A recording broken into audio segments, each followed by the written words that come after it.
From the wet and wilds of the swamp to the parched, dry desert.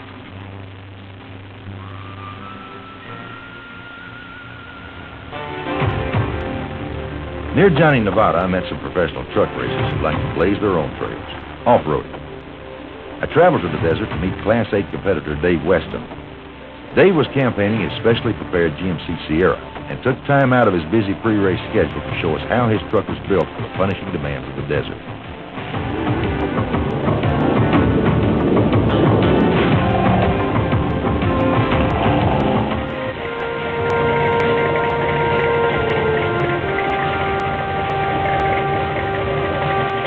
Well, it's a 1990 GMC Sierra pickup.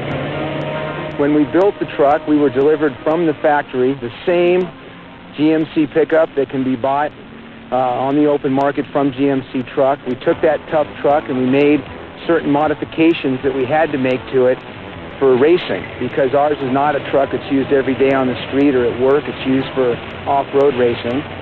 So we had to take things like chromoly tubing and strengthen the truck, having a cage that starts at the very front, ties in with a cab, and goes all the way to the very tail of the truck. We run 4 shocks per wheel. We run large coil springs about this size all the way around the truck. In the rear, the coil spring sits on what I call a banana or a Nezi arm, which allows us to get roughly 20 to 22 inches of rear wheel travel. So being that it's very similar to the GMC truck that you might drive on the street, we've had to make these specialized modifications to allow it to race off-road and keep racing and racing and racing and last for a good long time.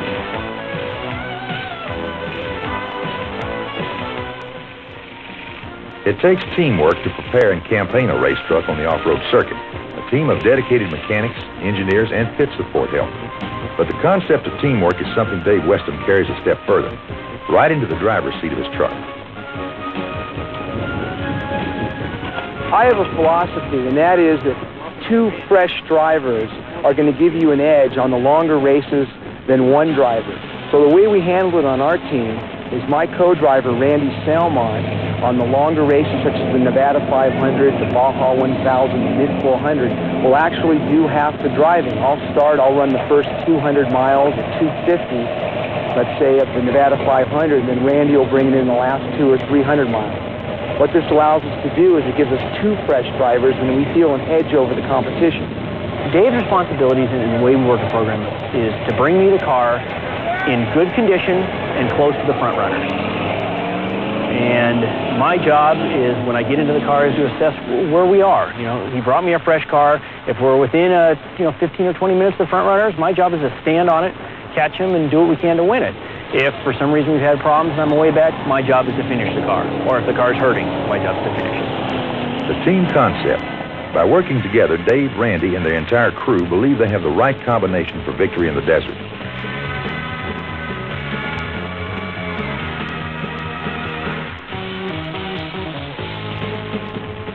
Teamwork is required in all forms of racing.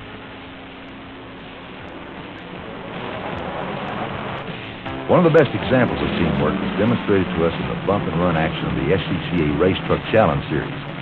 We saw some of this exciting race action up in Minnesota, the Brainerd International Raceway. Brainerd International Raceway is the home of many famous races, including the National Hot Rod Association's North Star Nationals, which features the best in top fuel, pro stock, and funny car competition.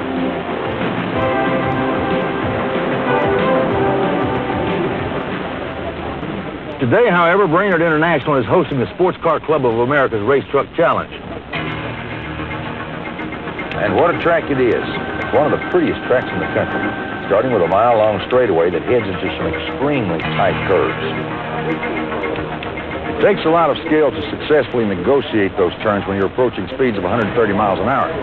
That's nothing new for Tommy and Bobby Archer. This is their home track.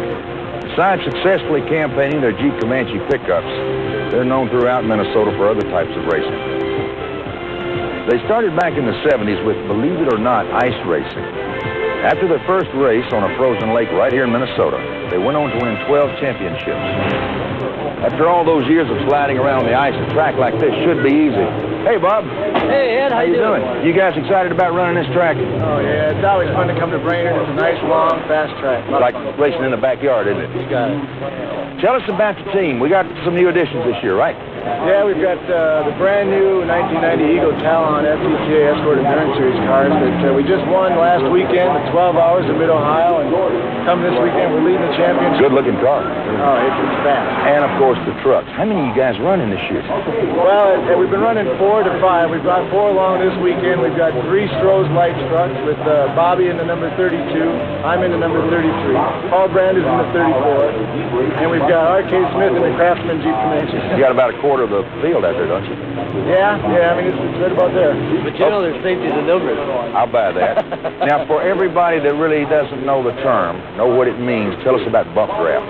Well, bump draft is basically a simple come from behind, you give the guy a shot, you pick up 200 or 300 RPM down the straightaway. I mean, it's no simple. So you need it. You need the team, all the team together. The teamwork, especially at Brainerd with a mile-long straightaway, is very, very important. Sounds dangerous.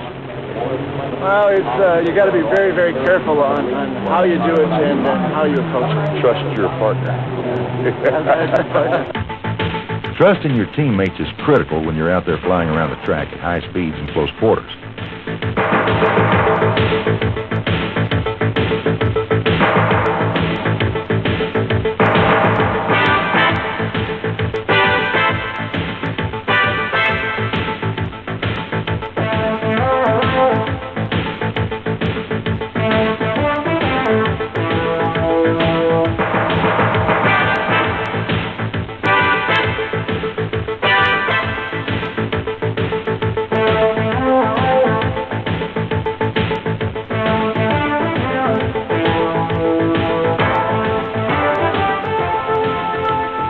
From the bump and run of the SCCA Race Truck Challenge Series in Brainerd, Minnesota, we go to the serene and majestic Rocky Mountains outside of Salida, Colorado, for a more individual type of racing, the all-out, wide-open assault at hill climbing.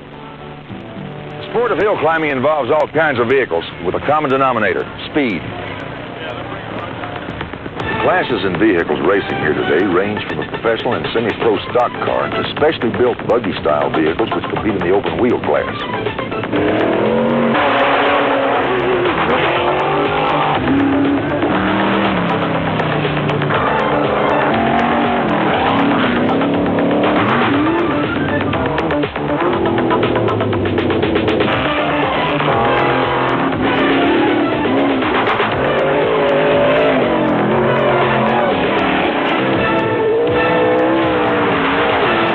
One of the legends in the sport is John Wells, designer and fabricator of the rear-engine Wells Coyote Hill Climber. He's won over 17 titles, dating back to the early 70s, and was unbeatable in 4 straight years of open-wheel competition. This is John's newest Coyote. Well, this particular car is a four-wheel drive car. This is our newest prototype. It's four-wheel drive, and we got a new air brake system. When you step on the brakes, the wings, tail section, front wings, everything stands up in the air. It's what Jim Hall did with his chaparrals back about the mid-'60s, and we're utilizing that, and it works real well right now. We've been having problems so far this year getting the dummy behind the steering wheel to keep it on the road and keep the mechanical end out of it. If we can get that solved, we can be pretty tough.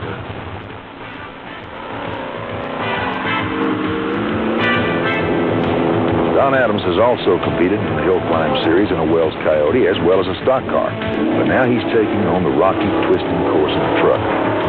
Actually, the truck is very similar to the stock car. It compares a lot in the same type of driving. The only thing is with this truck we're running a four-wheel drive, and four-wheel drive is probably like a rally car. It just gives you a little more advantage, I think, and I hope it does anyway. And then it has a little different driving technique to get up the hill the way you want to get up there. Although Don is best known for driving a Jeep Wrangler in off-road racing, he enjoys the different kind of challenge he faces in hill climb competition. First of all, I think that off-road racing requires a great deal of judgment, and you have to pace yourself so that you can make the car go a long distance and finish. And that takes a certain type of technique. But in hill climbing, it's totally different. You're running as hard as you can possibly go. You look for every second, or even every tenth of a second, or hundredths of a second, because you can be beaten by that much very easily in hill climb. It's so short and sweet. You have to run for everything you have. Hill climb events are run against the clock. Each racer leaves the start line at 1 minute intervals, and they're timed to the top of the hill to see who completes the course the fastest. This is not your typical Sunday drive in the countryside. And at race speeds, just making it to the top of the hill is an accomplishment.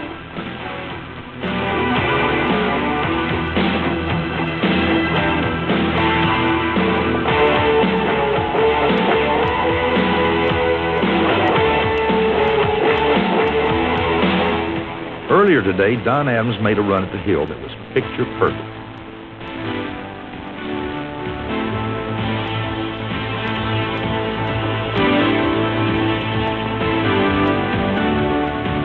Don had the fastest run for any truck, hitting speeds up to 102 miles per hour. A perfect run is what all truck racers want, whether they're flying up a mountain in Colorado